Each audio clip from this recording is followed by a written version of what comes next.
साल 2021 चल रहा है और इंडिया में कानूनी तौर पर एक आदमी एक औरत का बलात्कार कर सकता है अगर वो उसका पति हो। या आपकी अपनी बीवी क्यों ना हो।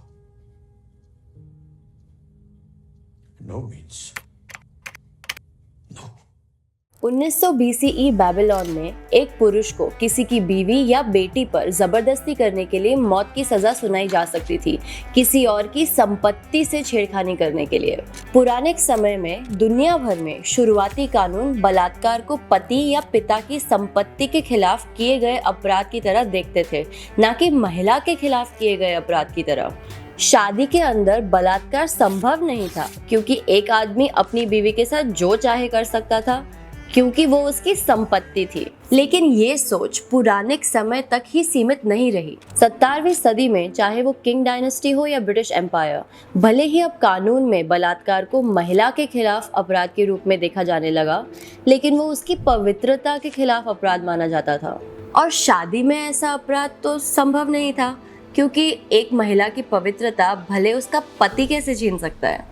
एक ब्रिटिश जज ने ये तक कहा है कि विवाह एक ऐसा कानूनी कॉन्ट्रैक्ट है जिससे एक महिला अपने आप को जिंदगी भर के लिए अपने पति को सौंप देती है। 18वीं और 19वीं सदी में इंग्लैंड में मिडिल क्लास सोच और संस्कृति के बढ़ने से महिलाओं की पवित्रता पर भी जोर बढ़ गया और बलात्कार के इस खतरे से महिलाओं को बचाना उनके पति या पिता की जिम्मेदारी बन गई। इन्हीं कानूनों और सोच का प्रभाव 1860 में लिखे गए इंडियन पीनल कोड पर पड़ा। धारा 375 में साफ साफ वैवाहिक बलात्कार को बलात्कार की परिभाषा से निकाल दिया गया। अब 150 साल आगे बढ़ते हैं। नारीवाद आंदोलनों से बलात्कार विरोधी कानूनों में कई अच्छे बदलाव आए हैं।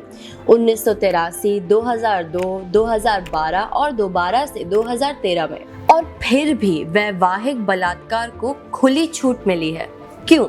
2012 में जब एक जुडिशियल कमेटी ने वैवाहिक बलात्कार को अपराध बनाने की सिफारिश की, तब जवाब में एक पार्लियामेंट्री स्टैंडिंग कमेटी ने कहा कि ऐसा करने से परिवार की व्यवस्था पर भारी दबाव पड़ेगा। नेताओं और हस्तियों ने इसी बात पर जोर दिया है कि अगर विवाह के अंदर बलात्कार को कानूनी अपराध माना जाए तो शादी की व्यवस्था तहस नहस हो जाएगी। पर इस बात पर ताज्जुब भी नहीं होता है ना। ये उसी सोच का नतीजा है कि शादी एक औरत को उसके पति की सेक्सुअल प्रॉपर्टी या संपत्ति बना देती है और जब भी पति को सेक्स चाहिए वो देना उसकी बीवी का कर्तव्य है। शादी में महिलाएं पुरुष के अधीन है, इस बात को हम अलग अलग तरीकों से दर्शाते हैं, जैसे कि प्रथाओं और त्योहारों के जरिए।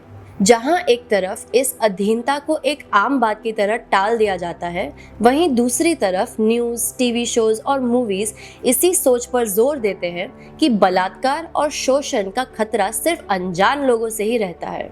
लेकिन ये रहे कुछ फैक्ट्स। 80% से ज्यादा शादीशुदा महिलाएं जो हिंसा की शिकार रह चुकी हैं, अपराधियों के रूप में अपने पति को रिपोर्ट करती हैं और 9% अपने पूर्व पति को।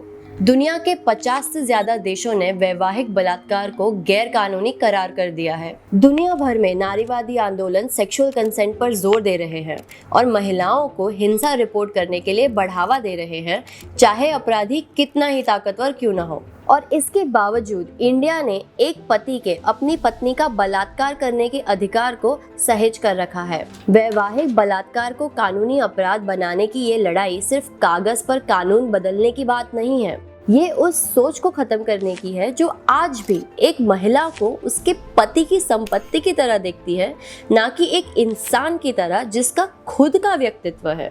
ये लड़ाई शादी की पवित्रता को लेकर उस सोच के खिलाफ है जो महिलाओं को दबा कर रखती है। ये उस समाज और रेप कल्चर के खिलाफ है जो महिलाओं को हक, सम्मान और खुद के शरीर पर अधिकार नहीं देती। इस ओवरथिंकिंग इट वीडियो में सिर्फ इतना ही। हमारे साथ ओवरथिंक करते रहने के लिए प्लीज़ लाइक, शेयर और सब्सक्राइब करें और द स्वॉडल के वीडियो से अपडेटेड रहने के लिए इस बेल आइकॉन को ज़रूर दबाएं।